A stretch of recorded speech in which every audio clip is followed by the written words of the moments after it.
बिस्मिल्लाहिर्रहमानिर्रहीम। मैं हूं नईम महबूब, इस्लामाबाद से मेरा तल्लुक़ है और गुज़िश्ता 32 साल से शोबा सहाफ़त से मुंसलिक हूं और इस वक्त अब तक टीवी जो है जो कि उर्दू न्यूज़ चैनल है पाकिस्तान का एक फ़ेमस, उसके साथ बतौर एडिटर इन्वेस्टिगेशन काम कर रहा हूं। और आज मैं अज़रबैजान के शहर बाकू में मौजूद हूं और मेरे साथ बड़े ही मारूफ हमारे दोस्त, हमारे भाई, जिनका तल्लुक़ बेसिकली तो लाहौर से, लेकिन गुज़िश्ता 12 साल से ये यहाँ पे सेटल हैं और माशाल्लाह बहुत अच्छे कारोबारी मामलात भी इनके हैं और बहुत अच्छे ताल्लुकात भी हैं और यहीं पे ये सेटल, इनकी फैमिली भी यहीं पे रहती है। और इन्होंने AARM Ali Akbar real mentor के नाम से इनका बड़ा फेमस यूट्यूब चैनल भी है, जिस पे आए रोज़ बहुत से पाकिस्तानियों समेत दुनिया भर के बहुत से हमारे दोस्त America, Canada, Dubai, London, Germany, Australia में बैठ के इनकी वीडियोस को देखते हैं और वहाँ पे माशाल्लाह जिस तरह ये अपना इन्फॉर्मेशन देते हैं उनकी आगाही के लिए कि जो लोग अज़रबैजान में आके कारोबार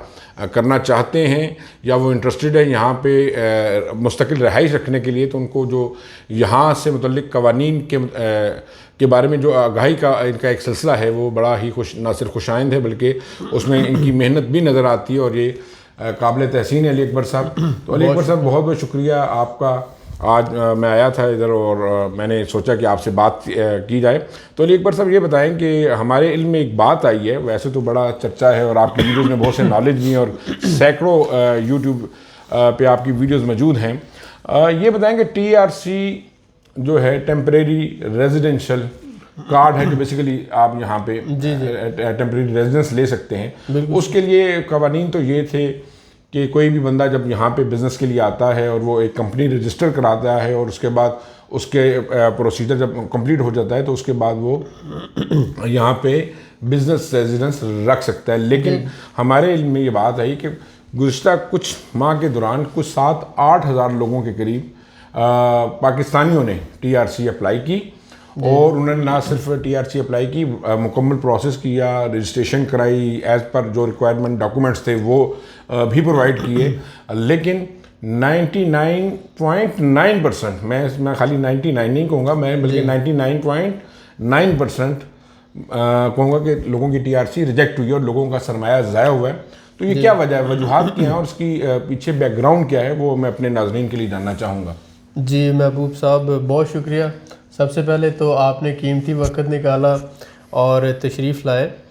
ये इनका सवाल बहुत ही ज़्यादा अहम है कि बाकू में या अज़रबैजान में बिज़नेस TRC रिजेक्ट क्यों हो रही है। इसकी बहुत सी वजूहात हैं। सबसे पहले तो आप ये देखें कि कोई भी TRC टेम्परेरी रेजिडेंस कार्ड जब हम लेते हैं तो उसकी कोई ना कोई बेसिक वजूहात होती हैं। जैसे अगर बिज़नेस रेजिडेंस की बात करें तो आपका बिज़नेस सेटअप होना चाहिए, नंबर 1। और दूसरी बात, प्रॉपर्टी रेजिडेंस की करें तो प्रॉपर्टी होनी चाहिए। स्टूडेंट रेजिडेंस की बात करें तो आपके पास स्टूडेंट के लिए रजिस्ट्रेशन हो, आपको यूनिवर्सिटी ने एडमिशन दिया हो तो उसके ऊपर मिलती है। तो अगर हम स्पेसिफिकली बात करते हैं बिज़नेस रेजिडेंस की, तो यहाँ पर सारा गवर्नमेंट का निज़ाम है। जी ऐसे ही है। जब भी कोई कंपनी रजिस्टर्ड होती है तो उस कंपनी का जो बैंक अकाउंट है या फिर उसमें जितने भी मुलाजमीन काम करेंगे उनका जो कॉन्ट्रैक्ट होगा और उसके साथ साथ वो कंपनी जितनी भी बिजनेस ट्रांजैक्शंस करेगी, ठीक है, उसका सारा रिकॉर्ड जो होगा ऑनलाइन होगा, ऑनलाइन मौजूद होगा। जी मौजूद होगा। सबसे पहली बात आप ये देखें कि ये कहते हैं कि आपके पास रनिंग बिजनेस सेटअप हो, ठीक है, तो उसके ऊपर हम आपको बिजनेस रेजिडेंस देंगे। बिल्कुल ठीक है। ठीक है, उसकी भी वजूहात थी। शुरू में इन्होंने रिलैक्सेशन दी थी कि एक बंदा आता है और आके बिजनेस रजिस्टर्ड करवाता है तो उसको 3 महीने की रेजिडेंस दे देते थे, ठीक है, ताकि इस दौरान वो अपना बिजनेस ऑपरेशनल कर सके। बिल्कुल सही। लेकिन हमारे लोगों ने उसको मिस यूज करना शुरू कर दिया। अपने अकाउंट में $500 भी रकम ना रखी कंपनी के अकाउंट में, ठीक है, और उन्होंने कोई एक भी बिजनेस ट्रांजैक्शन नहीं की और किसी भी दूसरी कंपनी के साथ कोई लीगल वर्किंग एग्रीमेंट नहीं किया, ठीक है, किसी भी तरह की जीरो एक्टिविटी उन्होंने शो की। और वर्कर्स जो थे उन्होंने सिर्फ 5 वर्कर की अगर रिक्वायरमेंट है तो 1 वर्कर रखा, ठीक है, और उसको भी उसका जो सोशल सिक्योरिटी होती है 1 महीने के बाद वो भी पे ना की, उसकी जो सोशल सिक्योरिटी पे करनी वो भी अदा नहीं की उन्होंने। बिजनेस एक्टिविटी नहीं है, अकाउंट में बैलेंस नहीं है बिजनेस बिजनेस कोई अकाउंट business है activity और नजर कोई नहीं जॉइंट वेंचर नहीं है और किसी भी तरह के लीगल एग्रीमेंट्स नहीं है, नहीं है, ठीक हो गया। तो जब ये देखते हैं कि इस कंपनी को बने 1 महीना हो गया है लेकिन इस 1 महीने के दौरान ट्रांजैक्शन सिफर है, बिजनेस ट्रांजैक्शन जीरो है, ठीक है। तो उसको ये फेक सेटअप कंसिडर करते हैं। ठीक है।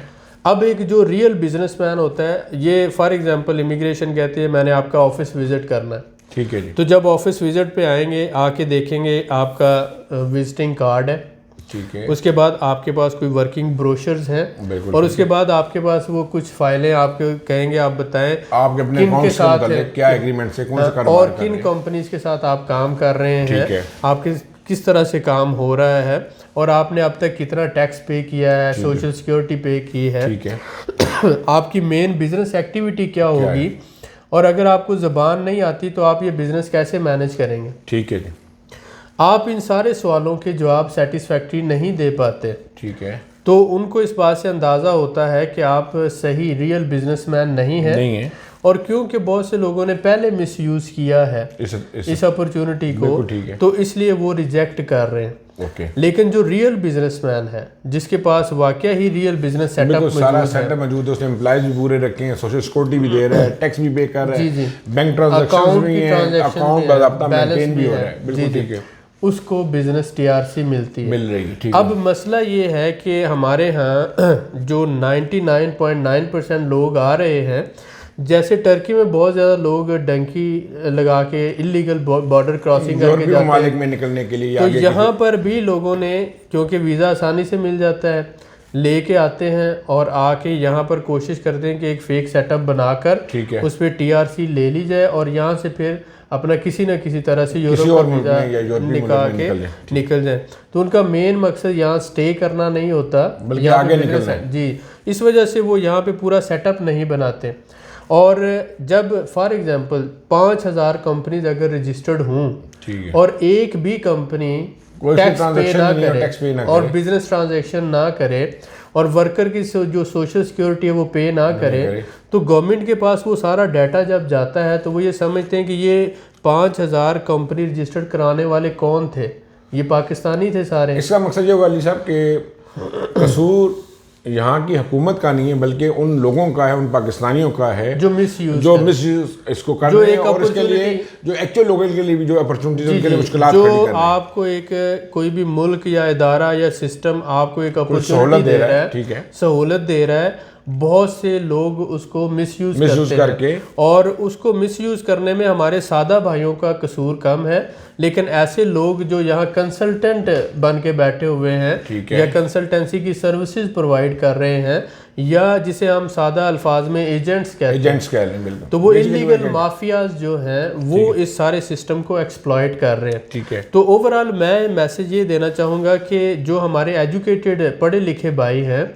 उनको ज़रूरत है कि वो इस बात को समझें कि अगर वो रियल बिजनेस करना चाहते हैं तो वो पहले ही कोशिश करके 3 महीने का बिजनेस वीज़ा होता है, ठीक है, पाकिस्तान से स्टिकर वीज़ा 3 महीने का मिलता है।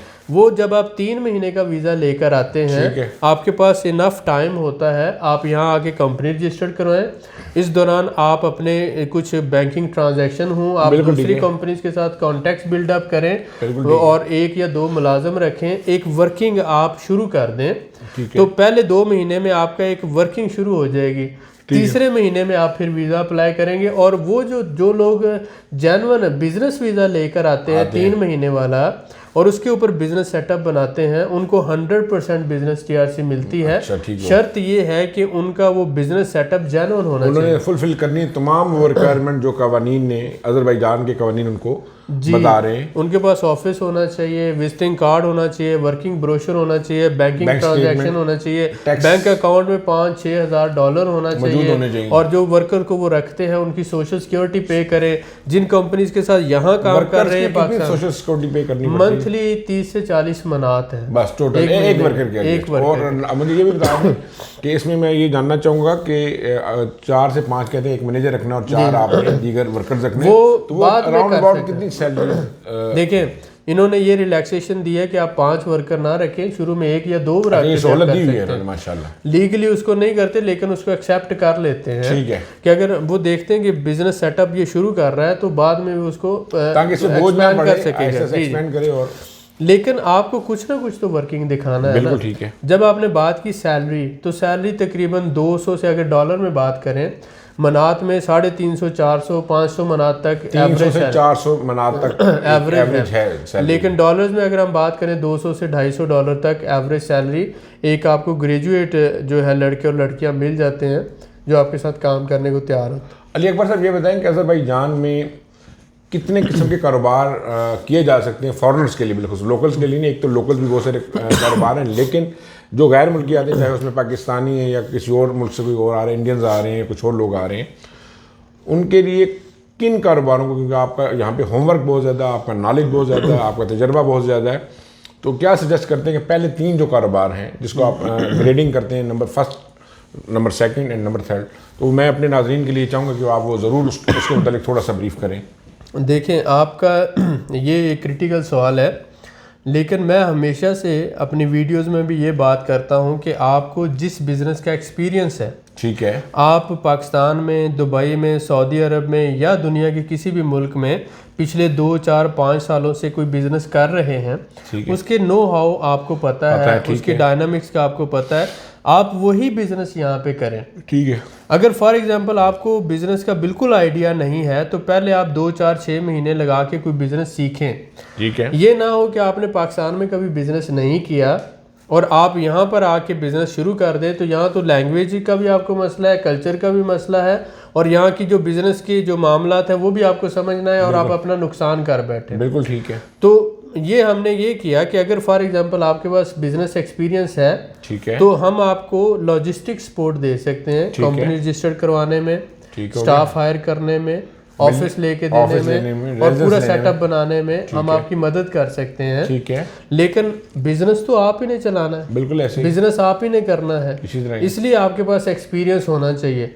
अगर आपके पास एक्सपीरियंस नहीं है तो आप किसी एक्सपीरियंस बंदे के साथ मिलके जॉइंट वेंचर कर लें वो ज़्यादा सूटेबल होगा, आप नुकसान से बच सकते हैं। अच्छा अली अकबर साहब ये बताएं कि जिसको बिजनेस टीआरसी अगर मिल जाए क्या वो अपने बीवी बच्चों को यहाँ पे रख सकता है? उनको रखने के लिए क्या कवानीन है और उसके लिए फर्दर किन रिक्वायरमेंट्स की ज़रूरत है? जी, सबसे पहली बात कि जब आपको बिजनेस रेजिडेंस मिल जाती है तो आप अपनी बीवी को और बच्चों को एज ए डिपेंडेंट्स अपने साथ रख सकते हैं। ठीक है जी। और वालिदैन को अगर वो बूढ़े हैं उनको रखना चाहते हैं तो उनको भी रख सकते हैं। तो ये मुश्किल नहीं है, with in 3 days visa issue हो जाता है और आप उसको स्पॉन्सर कर सकते हैं। ठीक है जी। अच्छा, वो सिर्फ उनको वीज़ा उस पीरियड का साल का 2 साल का वीज़ा मिल जाएगा? बिल्कुल, आप 3 दिन के अंदर उनका वीज़ा उनको स्पॉन्सर करेंगे, फैमिली डिपेंडेंट्स का वो आ जाएंगे आज़रबाईजान में, आप फिर अपनी टीआरसी के बिहाफ पे उनकी टीआरसी अप्लाई अच्छा अली अकबर साहब, इसी के साथ मैं जुड़ा एक सवाल करूंगा कि जब आप ये तमाम रिक्वायरमेंट जो आपने बयान की हैं जी कि आपने बाज़ाब्ता वहाँ से 3 महीने का बिजनेस वीज़ा भी ले लिया, यहाँ पे ऑफिस भी ले लिया, एग्रीमेंट्स भी कर लिए, मुलाजमीन भी रख लिए, सोशल सिक्योरिटी भी पे कर दी, टैक्सेस भी अदा किए, बैंक ट्रांजैक्शंस भी आपकी नज़र आ रही हैं, आपकी कोई बिज़नेस की एक्टिविटी भी नज़र आ रही है। जी जी। तो उसके बाद मुझे ये बताएं कि ये सारे काम जब आप कर लेते हैं, इसके बाद कितने अखराजात फर्दर उसके उस बिज़नेस को बैकअप के लिए, कि कितने अखराजात आपको चाहिए और कितने महीने लगने हैं आपको उस बिज़नेस को, तकरीबन 4 माह, 6 माह, 1 ईयर, क्योंकि लैंग्वेज बैरियर का भी इशू है। तो वो बैकअप क्या है? अगर कोई शख्स 4-5 7 हज़ार डॉलर ले आता है और ये सोचता है कि मैं यहाँ पे बिज़नेस कर सकूँगा, तो क्या आप समझते हैं कि $5,000, $7,000 या $10,000 से अज़रबैजान के अंदर कोई बिज़नेस शुरू किया जा सकता है और वो फुलफिल करेगा और कामयाबी के साथ वो आगे बढ़ेगा? जी, सबसे पहली बात तो आप ये देखें कि इस वक्त जो पाकिस्तानी मतलब 130 रुपये का एक मनात बन रहा है तकरीबन, तो इसका मतलब 1000 मनात जो है 1,30,000 का। जी ऐसे ही। और $1,000 का मतलब ये हुआ कि तकरीबन 1700 मनात आप। जी ऐसे ही। और आप ये देखें कि जब तक आप कोई बिज़नेस सेटअप बना रहे हैं तो उसकी रफ़ कॉस्ट ये नहीं कर रही है, 4 से 5 हज़ार डॉलर आपका दफ्तर लेना, उसमें आपने जो कुछ फर्नीचर वगैरह या कुछ चीज़ें आपने डालनी है, फिर आपने उसकी कुछ सोशल सिक्योरिटी वगैरह, जो सिक्योरिटी डिपॉजिट वगैरह, और फिर आपने जो वर्कर हायर करना है, और फिर आपकी डॉक्यूमेंटेशन है, तो ये करके आपका $3,000 से $4,000 तो आपका इस सेटअप में मिनिमम स्टार्ट में मिनिमम लग गया आपका। अब इसके बाद आपने सपोज करें TRC लेने तक आपका $5,000 तक ये सारा खर्चा हो गया। ठीक है जी, आपके हाथ में ये TRC आ गए। अब इसके बाद आपने कोई बिजनेस भी तो करना है, बिल्कुल, उसके लिए अब उस बिजनेस के लिए आपको कैपिटल चाहिए। बिल्कुल ऐसे कुछ भी आप करना चाहते हैं तो उसका $5,000, $6,000 या $8,000 उसका मिनिमम सरमाया चाहिए। तो ये 5,000 के अलावा है 5,000 तो आपका पहले लग गया सेटअप बनाने में, और ये जो आपने जिसकी बेस पर अप्लाई करके ले और यहाँ आपने रस्ते हो गया। ठीक है, उसके बाद आप 6-7,000 वो लगाते हैं तो ये $12,000 तो यहाँ तक लग गया। ठीक है, कि आपने TRC ले ली और उसके बाद बिजनेस शुरू कर लिया। अब बिजनेस का बैकअप अमाउंट जो होता है, अगर $5-6,000 भी नहीं होगा आपके पास, तो जैसे आपने गाड़ी खरीद ली है, ठीक है, लेकिन उसको चलाने के लिए पेट्रोल नहीं है, ठीक है, तो ये आपके पास बिजनेस सेटअप भी है। आप उसको चलाते चलाते क्योंकि आपने लैंग्वेज सीखनी है, कॉन्टेक्ट्स बिल्डअप करने हैं, बिजनेस रिलेशनशिप बनाने हैं, तो इसमें 3-4-6 महीने लग जाएंगे। तो मिनिमम आप ये समझें कि 4 से 6 महीनों का बजट बिजनेस का आपके पास होना चाहिए, तो उसको हम बैकअप अमाउंट कहते हैं। ठीक है, तो वो आपके पास तकरीबन $5,000 से $6,000 होनी चाहिए। तो अगर ये तीनों किस्म की रकम को मिला लें, 5,000 TRC तक आपका खर्चा, 6-7,000 ऊपर वाला और स्मॉल बिजनेस, और उसके बाद 5-6,000 बैकअप चाहिए। तो इसका मतलब है कि आपके पास 18,000 से 20,000 गाड़ी जो है वो चल सकती है। तो ये आप मिनिमम छोटे से छोटा बिजनेस है। लेकिन अगर आप कहते हैं कि कंपनी रजिस्टर्ड करवा के मैं बिजनेस कर लूँगा, तो कंपनी तो 500-600 में रजिस्टर्ड हो गई, $500-600 में हो गई, $600 लगते हैं, लेकिन उसके ऊपर आपको बिजनेस TRC नहीं मिलेगी, क्योंकि कंपनी के बाद वो रिक्वायर करते हैं कि इस कंपनी को ऑपरेशनल होना चाहिए, इसका दफ्तर होना चाहिए, इसके वर्कर होने चाहिए, इसके बिजनेस कॉन्टैक्ट्स होने चाहिए, ये ट्रांजैक्शंस कर रही हो, ये बिजनेस कर रही हो। बिल्कुल ठीक है। तो वो ऑपरेशनल करने के लिए आपको उसका सेटअप बनाना पड़ता है। अब सेटअप के ऊपर आपको TRC मिलती है, और उसके बाद फिर बिजनेस भी तो आपने करना है। बिल्कुल ठीक है। तो जो लोग ये समझते हैं कि मेरे पास $5-6,000 है, मैं उससे कोई छोटा बिजनेस कर लूँगा, मेरी दुआ उनके लिए है, वो कर लें। ठीक है, मेरी नेक ख्वाहिशात भी हैं कि अल्लाह उनकी मदद करे, लेकिन जैसे आप रोटी का नाम लेने से आपका पेट नहीं भरता, बिल्कुल, या रोटी की तस्वीर सामने रख लें तो नहीं भरता। तो इसी तरह से ये आपका मसला प्रॉब्लम ये होगा कि आपका जो $6-7,000 है वो ज़ाया हो जाएगा और आप अपना मकसद हासिल नहीं कर पाएंगे। और जो कंसल्टेंट है, या जो डीलर है, या जो भी लॉयर है, या जो भी एजेंट है, उसने तो आपसे पैसे ले लेने हैं। ठीक है, उसने सर्विस चार्जेस ले लेने, आपका लॉस हो या ना हो, उसमें इस बात से कोई गर्ज नहीं है। आपका वक्त भी ज़ाया होगा, पैसा भी ज़ाया होगा। तो इसलिए हम कहते हैं कि जब इनसफिशिएंट, ना काफ़ी बजट है आपके पास, तो आप ना करें। आप पहले बजट प्लानिंग करें, ठीक है, और उसके बाद सोचें कि ये काम मेरे लिए सूटेबल है या नहीं है, फिर आप करें। तो अगर एक बंदा नहीं कर सकता तो 2 बंदे मिलके कर लें, लेकिन बजट पूरा हो आपके पास तो बिजनेस करें।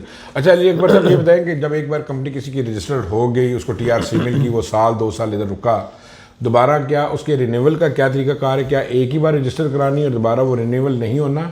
और अगर वो दोबारा रिन्यूअल होना है उसने, कंपनी ने या रजिस्ट्रेशन ने, तो क्या उस पर दोबारा उतना ही खर्च आएगा, या कुछ चंद एक होता है सालाना कोई छोटी मोटी कोई फीस होती है जी, वो क्या तरीका कार है उसकी? जैसे दुबई में या सऊदी अरब में ये होता है कि कंपनी दुबई में स्पेशली हर साल रिन्यू करवाना पड़ती है। जी सर। लेकिन यहाँ पे एक कंपनी एक ही दफ़ा रजिस्टर्ड होती है, फॉर लाइफ वो चलती है, वो रिन्यूअल, उसको रिन्यूअल की ज़रूरत नहीं है, यानी फर्दर ना कोई फीस है जी, ना कोई रिन्यूअल है। अब जब आपने उसके ऊपर अपना बिजनेस सेटअप बना लिया और TRC ले ली है, ठीक है, तो वो आपको 3 महीने की मिली है, या 6 की, या 1 2 साल की मिली है, साल की मिली है। तो जब आपने रिन्यू करवाना है तो गवर्नमेंट की फीस जो तकरीबन 100 मनात 150 मनात है वही पे करनी, वो लीगल फीस आप पे करेंगे, तो आपका सेटअप वही चल रहा है, इसको दोबारा तो नहीं बनाना पड़ेगा, लिहाजा सेटअप कॉस्ट आपको दोबारा नहीं देना पड़ती।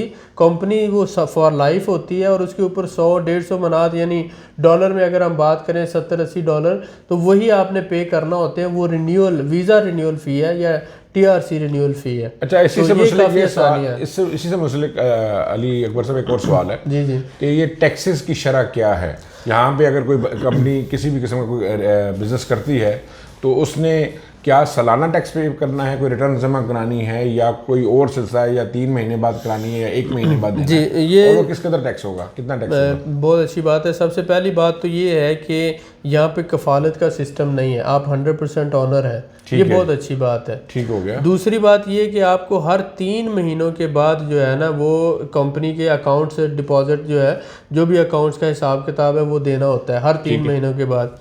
तो उसमें आप ये करते हैं कि जो सिंप्लीफाइड टैक्स है शहर के अंदर, बाकू के अंदर 4% इन्होंने रखा है, शहर के अंदर 4% है, जो आपकी अर्निंग होगी उसके ऊपर, मुनाफे में, ऑपरेशनल कॉस्ट पे नहीं, जो मुनाफा है उसके ऊपर। ओके। तो उसमें ये होता है कि जो अकाउंटेंट है वो ऑलमोस्ट ये करते हैं कि आप सम टाइम अपने बिजनेस का जो टोटल वॉल्यूम है, ये दुनिया में हर जगह ये प्रैक्टिस होती है, फ़र्ज़ करें कि आपका 2 लाख बचत हो रही है, तो आप शो करते हैं कि हमारी 50,000 बचत हो रही है। आप अपने ऑपरेशनल कॉस्ट जो है वो बढ़ा देते हैं, वो डाल देते हैं, और उसमें वो आपके जो बचत कम शो किया जाता है। लेकिन उसके बावजूद भी ये 4% सिंप्लीफाइड टैक्स है, और वो अगर आपने आप देना बाकू से होता बाहर नहीं, कोई देही इलाकों में है, वहाँ 2%, वहाँ पे 2%। मसलन सुमगायत है, दूसरे जो शहर है गांजा, कूबा, बाकी जितने भी शहर हैं वहाँ पर 2%, यानी 2% से और ये भी एडजस्टेबल होता है, इसके ऊपर इतनी ज़्यादा सख्ती नहीं है। अच्छा, मैं अली अकबर साहब यहीं पे एक हमारे दोस्त जो है इस्लामाबाद से भी आए हुए हैं, एहसानुल्लाह साहब, खुश आमदेद आपको जनाब, आप बाकू में आए हैं।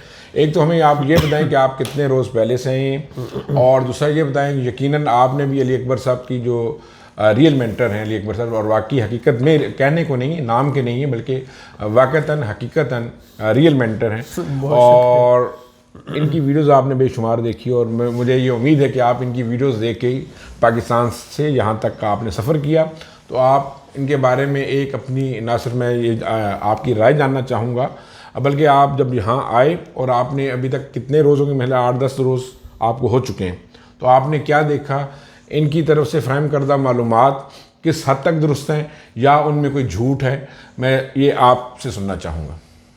बिस्मिल्लाहिर्रहमानिर्रहीम। बहुत शुक्रिया जी कि आपने मुझे मौका दिया।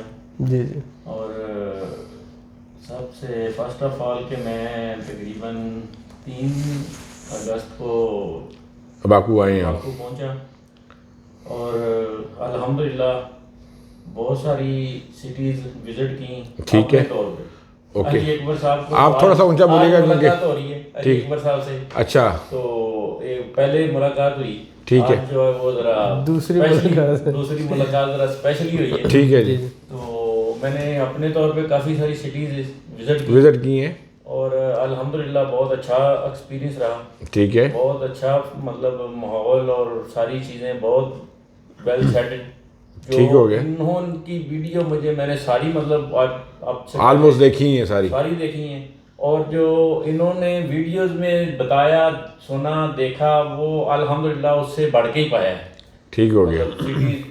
जिधर जिधर भी गया हूँ अपने तौर पे इनके बताए बगैर ही मैंने सिटीज विजिट की, यानी कि आपका एक जो गैर जानबदाराना व्यू है इनके बारे में। जी अल्हम्दुलिल्लाह, वो जो है ना वो 110% में आप इनको यानी कि 100 में से 110 नंबर दे रहे हैं, माशाल्लाह, बड़ी अच्छी बात है। और मेरी दुआ है, बल्कि अली अकबर साहब की दुआ है कि यकीनन जो लोग यहाँ पे रोजगार के सिलसिले में, और अल्लाह ताला आपको भी कामयाबी अता करे।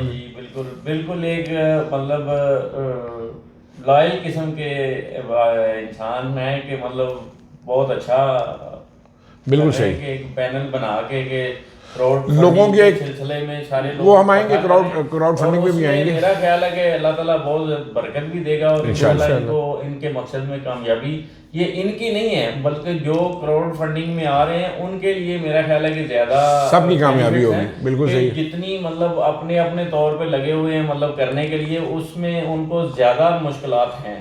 ठीक हो गया। और ये मेरी समझ के मुताबिक तो यही है कि मैंने जो देखा है बाहर, उसी पे बात करूंगा कि इनके तवसल से अगर किसी का कोई बहुत रोजगार बन जाता है, बहुत ज्यादा नहीं, मैं कहता हूँ ज्यादा फायदेमंद वही बंदा होगा जो मतलब देखेगा और करेगा, जो कि इनके मशवरे मानेगा या इनके बताए हुए रास्ते पे चलेगा। एहसानुल्लाह साहब, बहुत सारे सबसे बड़ा बैरियर जो है वो लैंग्वेज है, आ ही नहीं सकती, मतलब फौरी नहीं आ सकती। हाँ, सीखेंगे, टाइम जाएगा, उतनी देर में जो इन्वेस्टमेंट बंदा लेके आएगा वो अपनी ज़ाया कर लेगा। बिल्कुल, तो बहुत बहुत शुक्रिया एहसानुल्लाह साहब आपके माशाल्लाह इस व्यू का। और अल्लाह ताला आपको कामयाबियाँ अता करे और अल्लाह ताला आपके लिए आसानियाँ पैदा करे। सबके लिए करे जी, आमीन आमीन। अली अकबर साहब, इसी से रिलेटेड एक और सवाल मेरे जहन में आया कि ये बताएं कि जब एक बार कोई कंपनी यहाँ पे रजिस्टर्ड हो जाती है और वो TRC उसको मिल जाती है और बाज़ाब्ता अपना एक कारोबार की तरफ गमजन हो जाता है और चलाना शुरू करता है, तो जिस तरह दुनिया के दीगर ममालिक में दुबई है, सऊदीया है और दीगर जो भी ममालिक हैं या अमेरिका या कनाडा है, वहाँ पे जब आप कोई कारोबार शुरू कर लेते हैं, बाज़ाब्ता रजिस्टर्ड या कंपनी बना लेते हैं, तो वो किसी भी फॉरेनर को वर्क परमिट जो है वो दे सकते हैं। यहाँ पे कोई ऐसा कानून है अज़रबैजान में? जी बिल्कुल, आपने बहुत क्रिटिकल सवाल किया है। इसमें बहुत से हमारे भाई ये सवाल पूछते हैं कि मैं अगर अपनी कंपनी रजिस्टर करवाता हूँ तो मैं उस पर पाकिस्तान, इंडिया या कहीं से भी वर्कर रख सकता हूँ, वर्क परमिट इशू कर सकता हूँ।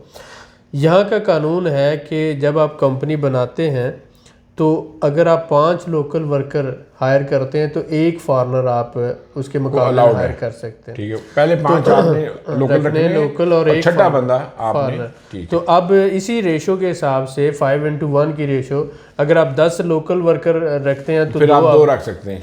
लेकिन वो जो 2 रखने हैं वो भी या तो सुपरवाइजर लेवल के हों, फोरमैन हों या फिर हाईली स्किल्ड हों। मसलन उससे मुराद ये होता है कि जिस फील्ड में आप रख रहे हैं, मसलन आपने अगर शेफ रखना है तो उसके पास उसका सर्टिफिकेट हो, उसके पास उसका तजर्बा हो। आपने कोई भी किसी भी फील्ड में उसको लेना है तो उसके लिए उसके पास स्किल्ड वर्कर का सर्टिफिकेट हो जो कि जिससे आप प्रूव कर सके इमिग्रेशन को कि मैं इस बंदे की मुझे ज़रूरत है और मैं इसे लूँगा। ये इंतहाई नागुज़ीर है मेरे लिए। ठीक, लेकिन ये जो लेबर वर्क की बात करते हैं कि इसमें वर्क परमिट इशू हो जाते हैं जैसे दुबई और सऊदी अरब में, तो वैसे यहाँ पर वर्क परमिट बिल्कुल इशू नहीं होते।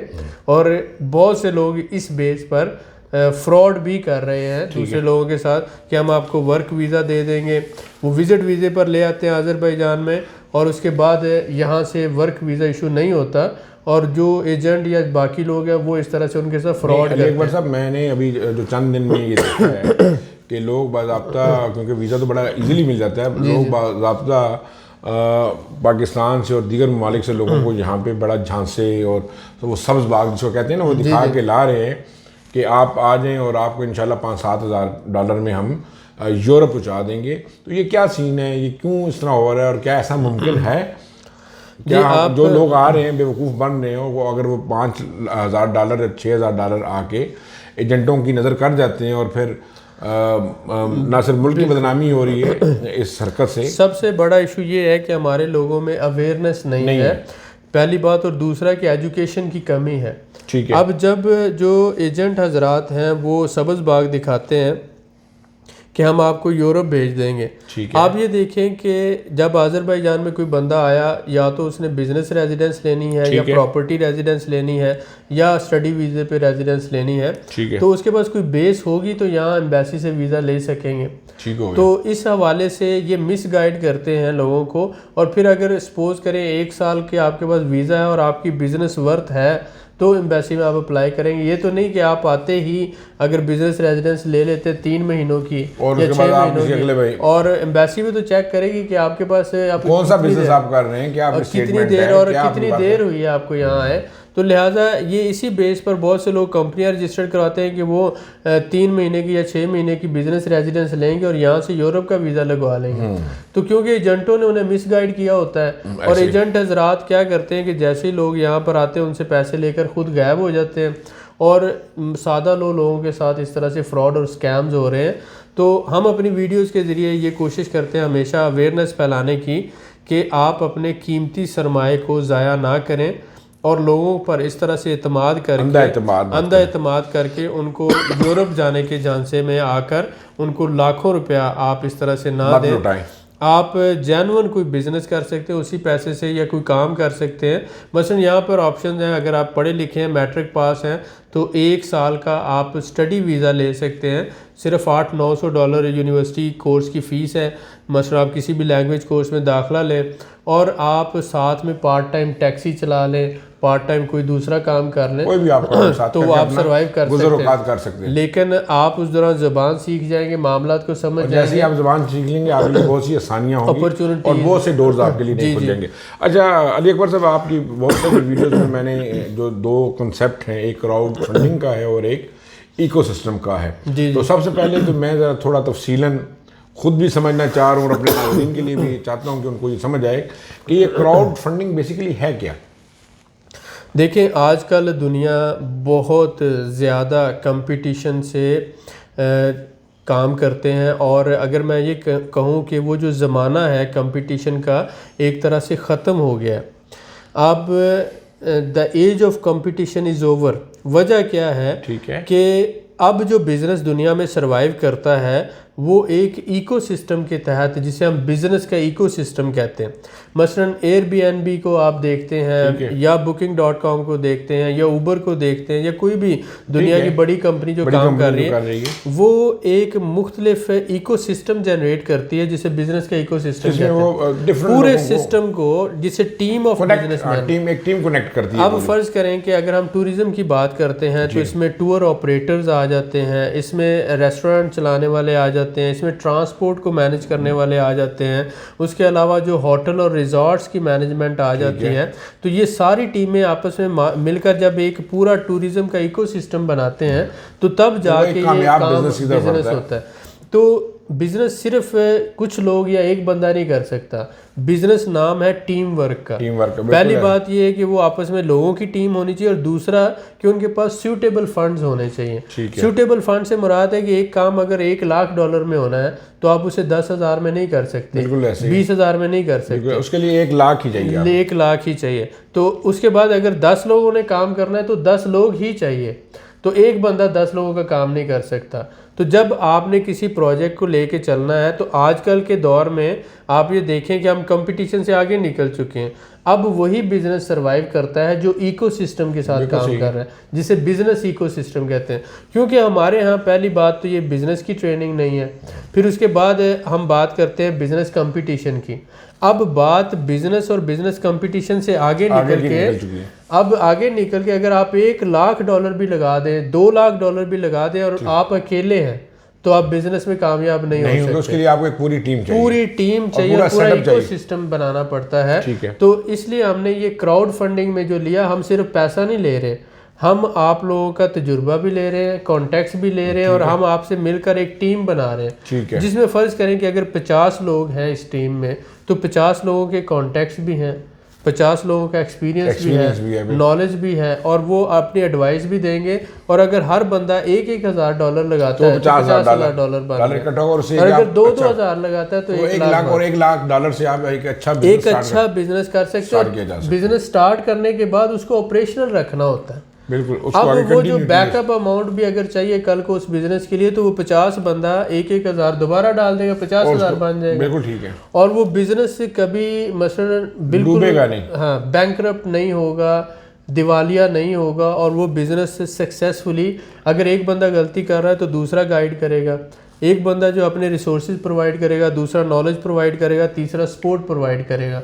तो इस तरह से आज जो बिजनेस है नाम है टीम का, और पूरी दुनिया में क्राउड जो है वो मिलकर काम कर रहा है, यूके में, अमेरिका में और यूरोप में। तो हम उस कॉन्सेप्ट को डेफिनेटली हम एक इनिशियल स्टेज पर हैं, ट्रांजिशन स्टेज पर हैं। अभी हम कम रिसोर्सेज से, छोटे सेटअप से शुरू कर रहे हैं, लेकिन जैसे जैसे ये टीम बनती जाएगी इंशाल्लाह हम इसे आगे पब्लिक लिमिटेड भी बनाएंगे, इसे पाकिस्तान में भी हम बड़े लेवल पे लॉन्च करेंगे, और यहाँ पर भी इंशाल्लाह मेन मकसद है कि हमारा आपस में एक वर्किंग रिलेशनशिप बन जाए और एक ट्रस्ट बिल्डअप हो जाए कि हम वाकई काम करना चाहते हैं या हम पैसा लेके भाग जाना चाहते हैं। अली अकबर साहब, इसी से मैं लिंक एक ये सवाल है, बिल्कुल ये आपने जो बात की, देखें कोई भी इन्वेस्टर, कोई भी सरमाया दार जो है, जो सरमाया लगाने के लिए आपकी क्राउड फंडिंग में आता है as a partner, as a shareholder. जी। और जिस तरह कि आपने बताया कि आपका 1 शेयर जो है वो $1,000 का है। जी। और उसमें आपने डिफरेंट सहूलतें भी अनाउंस कर रखी अपने मुस्तकिल मेंबर के लिए। जी। लेकिन उसकी सर रिस्क और उसकी सिक्योरिटी या सेफ्टी के लिए आपके पास ऐसा क्या फार्मूला है कि हम अपने सरमायादार को ये बता सकें कि आपका जो सरमाया, आप अगर यहाँ पे 1,000, 5,000, 10,000 या $1,00,000 तक अगर लगाते हैं, तो वो सरमाया किसी फ्रॉड, किसी धोखे की नज़र नहीं होगा, या किसी ऐसे तजर्बे की नज़र नहीं होगा जिसमें ना तजर्बाकारी शामिल हो और कल वो सरमाया डूब जाए। तो इसको मैं चाहता हूँ कि आप बिल्कुल बयान करें, ताकि हमारे देखने वाले या वो जो लोग इंटरेस्टेड हैं उनको पता चल सके कि वो फार्मूला क्या है। जी, ये बिल्कुल आपने सही बात की। सबसे पहले तो आप ये देखें कि हमने चूज़ किया प्रॉपर्टी को। आपका पहला जो फैक्टर है कि वो जो प्रॉपर्टी हमने चूज़ की है उसकी वजह क्या है। कोई भी इन्वेस्टर अगर पैसा लगाता है तो उसकी इन्वेस्टमेंट सिक्योर होनी चाहिए और वो ज़ाया नहीं जानी चाहिए। बिल्कुल ऐसे ही। तो दुनिया में प्रॉपर्टी वाहिद एक ऐसा सोर्स है या एक ऐसी इन्वेस्टमेंट है जहाँ पे आप पैसा लगाते हैं और उसने बढ़ना ही है। वो एक बढ़ना है और दूसरा वो सिक्योर है। ठीक है। तो हमने रेंटल प्रॉपर्टी से शुरू किया। ठीक है। अब कोई प्रॉपर्टी एक ऐसी चीज़ नहीं है कि जिसे हम उठा के गायब हो जाएंगे। सर इसमें कतई कलामी माफ अली, रेंटल प्रॉपर्टी से क्या मुराद है? रेंटल प्रॉपर्टी से मुराद ये होता है कि मसलन आपने घर लिया या आपने दुकान ली या होटल लिया या टूरिस्ट रिजॉर्ट लिया, आप उसको कमर्शियल बेसिस पे यूज़ करते हैं लोगों को रेंट देने के लिए और उससे कैश फ्लो जनरेट करते हैं। ठीक है जी। जब कैश फ्लो जनरेट हो और वो कैश फ्लो आप अपने इन्वेस्टर को डिस्ट्रीब्यूट करते हैं तो आप एक मैनेजमेंट कंपनी के तौर पर उस पूरे सिस्टम को प्रॉपर्टी ली आपने। ठीक है। एक प्रॉपर्टी ली, फिर 2 ली, फिर 10 ली और 10 प्रॉपर्टीज़ को आपने किराए पे दिया हुआ है। ये सारी आपके इन्वेस्टर के पैसे हैं और आप उसको मैनेज कर रहे हैं और मंथली जो इनकम आ रही है वो आप अपने जो इन्वेस्टर्स हैं उनमें डिस्ट्रीब्यूट कर रहे हैं प्रॉफिट। और फिर इस दौरान कुछ ऐसी प्रॉपर्टीज आप खरीदते हैं और उनको खरीद के सेल करते हैं तो वहाँ से भी जो प्रॉफिट जनरेट होता है वो भी उसमें शेयर होल्डर को तो ये सारा काम as a private limited company हम कर रहे हैं। आज़रबाईजान में प्राइवेट लिमिटेड कंपनी, इसका पूरा रिकॉर्ड होता है ऑनलाइन। और आज़रबाईजान में पाकिस्तान की तरह या दूसरे ममालिक की तरह आप फ्रॉड नहीं कर सकते। प्राइवेट लिमिटेड कंपनी एक किस्म की गवर्नमेंट की ज़ेरे निगरानी है, ज़ेरे निगरानी होती है। उसमें अगर आप अपनी फॉर एग्जांपल सबसे पहली बात ये है कि आपने $1000 मुझे दिया, ठीक है जी। मैंने आपको अपनी कंपनी के लेटर हेड पे रिसीविंग दे दी और आपके साथ एग्रीमेंट रिसीव कर ली। मैंने मेरी कंपनी ने महबूब साहब से $1000 ले लिया है। ठीक है। और हमने इसे एज ए लोन लिया है क्योंकि हम एज ए इन्वेस्टमेंट उसे लीगली नहीं ले सकते, डिक्लेयर नहीं कर सकते। ये हमारा आपस में जेंटलमैन एग्रीमेंट है, लेकिन हमने आपको लीगली सिक्योर कर दिया। आपका मेन इशू तो ये है कि आपका ये $1000 सिक्योर है। तो हमने आपको उसके बदले में अपनी कंपनी के लेटर हेड पे रिसीविंग दे दी जो रजिस्टर्ड कंपनी आज़रबाईजान की। अब फॉर एग्जांपल पहली बात तो ये कि आप सिक्योर हो गए जब हमने आपको रिसीविंग दे दी और ये 100% जो है लीगल हमारे साथ काम है, एग्रीमेंट है। आप उसे किसी भी अदालत में, किसी भी अदारे में फौरी तौर पर, अल्लाह ना करे कभी ऐसा वक्त है, लेकिन आप उसे चैलेंज कर सकते हैं। और हम पाबंद हैं आज़रबाईजान के कानून के दायरे में रहते हुए वो रकम उसी वक्त वापस करने के। पहली बात होगी। दूसरी बात कि वो जो पैसा है, आपको पता है कि एक घर कम से कम $30,000 में, $50,000 में, $60,000 में आता है। बिल्कुल। अब एक घर अगर $60,000 का है तो हमें $1,000 आपसे लेने का क्या फ़ायदा है? हम उसे क्या करेंगे? बिल्कुल सही।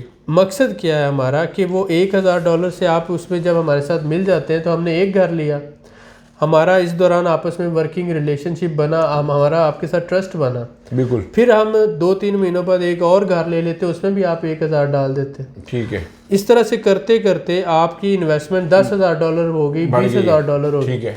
अब जब आपकी इन्वेस्टमेंट $20,000 होगी तो हमने आपको ऑप्शन दिया कि अब एक प्रॉपर्टी आप ही के नाम पर ले ली जाएगी, उस मालियत की वो $20,000 की प्रॉपर्टी आपके नाम पे शिफ्ट कर देगी कंपनी, ट्रांसफर कर देगी कंपनी। और उसका जो रेवेन्यू जनरेट हो रहा है वो भी उसी तरह से जो 60-40 की रेशो है वो कंपनी 60-40 की रेशो मैनेजमेंट उसी तरह चलती रहेगी। लेकिन आपका जो सिक्योरिटी रिस्क था कि वो जो पैसा है मेरा अब $20,000 हो गया, कहीं मेरे साथ फ्रॉड या स्कैम ना हो जाए, वो उसको मिनिमाइज करने के लिए हमने वो एक प्रॉपर्टी आपके नाम कर दी ताकि आप उसके ओनर हैं और वो आप उसके ओनर हैं, कंपनी सिर्फ उसको मैनेज कर रही है उसको। ठीक है। तो क्योंकि $1,000 छोटी अमाउंट है तो उसमें हम आपको रिसीविंग दे रहे हैं और लीगल एग्रीमेंट आपके साथ कर रहे हैं। ठीक है। और जब वो बड़ी इन्वेस्टमेंट, जब आपकी इन्वेस्टमेंट का वॉल्यूम बढ़ जाएगा तो हम आपके नाम ही की प्रॉपर्टी ले लेंगे।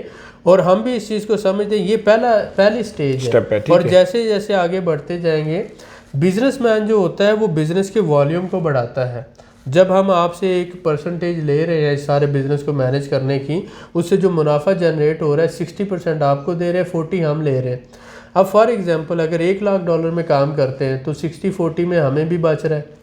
और अगर हम इसे 10 लाख डॉलर पर ले जाते हैं तो हमें ज़्यादा बचेगा। जी ऐसे ही। और अगर हम 50 लाख डॉलर पे ले जाते हैं तो हमें और ज़्यादा फायदा होगा। बिल्कुल ऐसे ही। तो फ़र्ज़ करें कि हमारे पास एक ऑप्शन है कि हम कुछ हज़ार डॉलर लेके गायब हो जाए मार्केट से, ठीक है। दूसरी तरफ हमारे पास ऑप्शन है कि हम करोड़ों डॉलर का बिजनेस करें और आपके साथ हमेशा आप भी कमाएं हम भी कमाएं। तो हमारे लिए बेटर ऑप्शन कौन सी है कि हम फॉर लाइफ इसमें काम करें को आगे और आप भी उसमें कमाएं हम भी कमाएं। तो रियल बिजनेसमैन जो होता है वो 1-2 हज़ार डॉलर की नहीं सोचता, वो लॉन्ग टर्म बेनिफिट की सोचता है। ठीक है। वो अपना इमेज बिल्डअप करता है। बिल्कुल ऐसे तो हमने अपना आपके एतमाद साथ की बहाली। हमने आपके साथ एक वर्किंग रिलेशनशिप बनाना है और हमने ये करना है कि आपको भी फायदा हो हमें भी फायदा हो। बिल्कुल ठीक है। अली अकबर साहब, टीआरसी पे भी हमने बड़ी बात कर ली। ये जो एक पीआरसी हम आपसे सुनते आए हैं, प्रॉपर्टी रेजिडेंस कार्ड, जी जी, जिसके लिए आपको यहाँ पे कोई प्रॉपर्टी खरीदनी होगी, तो मैं वैसे तो आपने काफ़ी दफ़ा बताया है कि वो 60,000 मिनिमम 1 लाख मनाज जो कि तकरीबन 60,000 डॉलर के करीब बनता है, वो इन्वेस्टमेंट करनी पड़ती है। तो उसका मैं प्रोसीजर फर्दर ये चाह रहा हूँ कि वो उसमें बताएं कि जो लोग आते हैं इसमें प्रॉपर्टी में, अगर लेट्स वो 30 हज़ार डॉलर के 2 घर खरीद लेता है 60,000, तो वो तभी एलिजिबल होगा या 2 बंदे मिल के 30,000 के लिए दोनों एलिजिबल हो जाएंगे? जी, इसमें मैं आपको क्लैरिफाई कर देता हूँ कि आज़रबाईजान का कानून है कि जिस भी बंदे ने प्रॉपर्टी रेजिडेंस अप्लाई करना है उसकी प्रॉपर्टी रेजिडेंशियल प्रॉपर्टी यानी कमर्शियल प्रॉपर्टी नहीं होनी चाहिए, दुकान या दफ्तर नहीं होना चाहिए, घर जिसे रेजिडेंशियल प्रॉपर्टी कहा जाता है। घर के अंदर यानी रेजिडेंशियल प्रॉपर्टी में उसकी 1 लाख मनात जो तकरीबन 60,000 डॉलर बनता है, ये मिनिमम थ्रेशोल्ड है। ठीक है। 60,000 से ऊपर होना चाहिए, तो 70 हो सकता है, 75 हो सकता है, लेकिन मिनिमम 60 हो। ठीक है। 60,000 डॉलर की अगर एक बंदे ने प्रॉपर्टी खरीदी है तो उसको, उसके बीवी बच्चों को और उसके वालिदैन को ये प्रॉपर्टी रेजिडेंस मिलेगी। 2 साल की टेम्परेरी होगी और उसके बाद 5 साल की परमानेंट है। ये कानून है आज़रबाईजान का। उस बंदे को सहूलतें क्या होंगी जी यहाँ पे? सहूलतें देखें, एक रेजिडेंट जो होता है उसको सहूलतें यहाँ पर सबसे पहली बात ये कि वो जॉब कर सकता है। ठीक है जी। दूसरी बात ये कि वो 100 के करीब बिजनेसेस हैं, बगैर किसी दफ्तर के, बगैर वर्कर रखे वो बिजनेस कर कंपनी रजिस्टर कराए, सिर्फ टैक्स नंबर रजिस्टर कराना, वो भी फ्री में हो जाएगा। वो 100 के करीब बिजनेस नेशनल टैक्स नंबर आ जाएगा। बिल्कुल। तो वो जॉब भी कर सकता है हर जगह पे और 100 के करीब वो बिजनेसेस भी कर सकता है और उसको वही अपना सारी सहूलतें मुयसर है जो एक लोकल अजरी जी। और उसके साथ साथ उसका मेडिकल जो सरकारी हॉस्पिटल्स में है उसको फ्री सहूलत है और उसके बच्चे जो सरकारी स्कूलों में है वो फ्री में पढ़ तालीम है। तो अगर उनके बच्चों की स्कूलिंग यहाँ पे होती है, स्कूलिंग यहाँ पे है, तो आगे यूनिवर्सिटी भी वो फ्री में जा सकते हैं। ठीक हो गया। लेकिन अगर स्कूलिंग यहाँ नहीं है तो फिर वो पेड एजुकेशन होगी, लेकिन वो एजुकेशन पाकिस्तान की निस्बत सस्ती है। तो सहूलतों में सबसे पहले तो ये कि उसको लिविंग राइट है, वर्किंग राइट है और उसके साथ साथ बिजनेस करने का राइट है, और ये एक बहुत अच्छी अपॉर्चुनिटी है। दूसरी तरफ आप 15-20 हज़ार डॉलर लगाते हैं और फिर जाके आप कोई बिजनेस रेजिडेंस लेते हैं, लेकिन यहाँ पे आप देख रहे हैं और फिर बिजनेस रेजिडेंस में आपको हर महीने उसके बिजनेस एक्सपेंसेस है, दफ्तर का किराया, मैनेजर की सैलरी और सो ऑन। तो इसमें प्रॉपर्टी रेजिडेंस में आपको अर्निंग हो रही है, एक तो अर्निंग हो रही है और दूसरा आपकी प्रॉपर्टी की वैल्यू एप्रिशिएट हो रही है। उसमें ये एक सालाना क्या है, कितना 20 से 25% तो वैल्यू प्रॉपर्टी की बढ़ जाती है, और किराए की मद में आप 10 से 12% जो है वो आ जाता है। तो मिला के वो 28-30%, 30%। तो इसका मतलब है 3 साल में आपका वो ROI जिसे हम बोलते हैं वो डबल हो गया 3 साल के अरसे में। तो ये मिनिमम की बात कर रहे हो सकता है 2 साल में भी हो जाए समटाइम वो प्रॉपर्टी, क्योंकि छोटा मुल्क है, इन्वेस्टमेंट ज़्यादा आ रही है, लोग यहाँ ज़्यादा इंटरेस्ट ले रहे हैं। तो रेट ऑफ ग्रोथ जो है इसका टर्की से डबल है, यानी टर्की की निस्बत यहाँ पर डबल मुनाफा आ रहा है। बिल्कुल ठीक है। अच्छा ये बताएं सर कि क्योंकि ये टूरिज्म के हवाले से बड़ा मारूफ है और जाना पहचाना जाता है, और नो डाउट यहाँ पे जितनी तारीखी बिल्डिंग्स है, जितना खूबसूरत ये शहर है, या जितने खूबसूरत ये लोग हैं, लोग आते हैं इन इलाकों को देखने के लिए, तो किस बिज़नेस को आप टूरिज़म के हवाले से ज़्यादा प्रेफरेंस देते हैं कि यार ये बिज़नेस टूरिज़म के हवाले से ज़्यादा बेहतर है? जब आप परमानेंट रेजिडेंस ले लें, प्रॉपर्टी रेजिडेंस ले लें आप, और उसके बाद अगर कोई बिज़नेस आप कर सकें, तो उसमें टूरिज़म बिज़नेस के हवाले से हम जानना चाहते हैं। देखिए हमने 5 से 6 बिजनेसेस शॉर्टलिस्ट किए हैं। ठीक है जी। और वो ऐसे लोगों के लिए किए हैं जिनका बिजनेस एक्सपीरियंस कम है ठीक है। और जो ज़्यादा रिस्क नहीं ले सकते। ओके। तो ये इसमें सबसे पहला तो हम कहते हैं प्रॉपर्टी का ऑल ओवर द वर्ल्ड ये बहुत अच्छा बिजनेस है कि आप घर लें और उसे किराए पे दे दें और रेंटल प्रॉपर्टी। ठीक है जी। दूसरा हमने किया टूरिस्ट रिजॉर्ट। आप हॉस्टल बनाते हैं बाकू में, उसकी निस्बत आप थोड़ा साइड पे जो टूरिस्ट एरियाज है वहाँ पर रिजॉर्ट टाइप बना लें। ठीक है। वहाँ पर 20 कमरों का, 50 कमरों का, 100 कमरे का आप रिजॉर्ट बना लेते हैं। तो इंटरनेशनल एक तो ये कि आपकी प्रॉपर्टी बढ़ती जाएगी, दूसरी ये कि वहाँ पर बाकू की निस्बत आप सस्ता इस वक्त ले सकते हैं, ज़मीन भी, और वहाँ पर कंस्ट्रक्शन भी कर सकते हैं। वो आपकी अपनी ज़ाती प्रॉपर्टी हो जाएगी और वो आप उसको चलाएंगे और आपके रनिंग एक्सपेंसेस आसानी से निकल आएंगे। तीसरा आपको पता है लाइव स्टॉक, कौ फार्म है, गोट फार्म है, पूरा साल यहाँ गोश्त खाया जाता है। ठीक है जी। ये गोश्तखोर लोग हैं और इस वजह से मौसम भी यहाँ बहुत अच्छा होता है, तो गोश्त की खपत बहुत ज़्यादा है। तो यहाँ पर लाइव स्टॉक फार्मिंग में बहुत ज़्यादा, यानी ये कौ फार्मिंग है, गोट फार्मिंग है, उसमें दुम्बा फार्मिंग का स्कोप है। पांचवा जो है यहाँ पर ये पूरा साल जो है ग्रीन हाउस फार्मिंग, जिसे टनल फार्मिंग कहा जाता है। ठीक है जी। ये टमाटर खीरा कंट्रोल करके जो किया जाता है उसमें वो करते हैं और उसमें पूरा साल अच्छी कमाई होती है। ठीक है। छठा यहाँ पर सिर्फ टमाटर की है बस, क्योंकि ये सलाद पूरा साल खाते हैं, खाने के मैंने वो साथ देखा यहाँ पे खीरा और टमाटर और प्याज, ये तीन चीजें चल रही वो सर्दी गर्मी हर घर में हर बंदे ने खाना है, जैसे रोटी खानी है, तो इसलिए वो जो है उसकी बहुत अच्छी खपत है।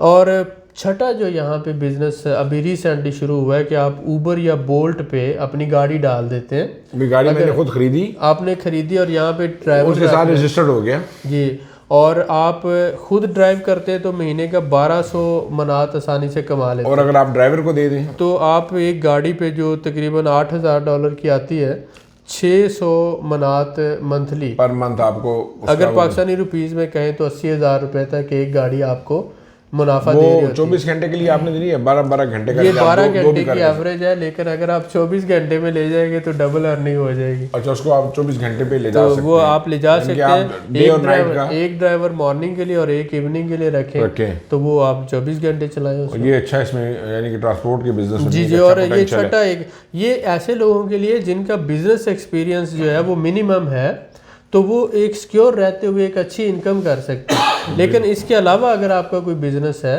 तो आप उससे जो है बहुत अच्छा मुनाफा कमा सकते हैं। बहुत बहुत शुक्रिया अली अकबर साहब। मेरा ये ख्याल है कि हमारे देखने वालों को बिल्कुल खुशी हुई होगी कि आज हमने जितना कम्प्रीहेंसिव अली अकबर साहब से डिटेल में बात की है, वो यकीनन इनकी आगाही के लिए सूदमंद और मुफीद साबित होगी। और अली अकबर साहब आपका भी बहुत बहुत शुक्रिया कि आपने टाइम भी दिया, और एहसानुल्लाह साहब आपका भी बहुत बहुत शुक्रिया कि आप स्पेशली पाकिस्तान से तशरीफ़ लाए। और चलें जी, फिर मिलेंगे इंशाल्लाह। इजाज़त दीजिए नईम महबूब को। अल्लाह हाफिज़। बहुत शुक्रिया।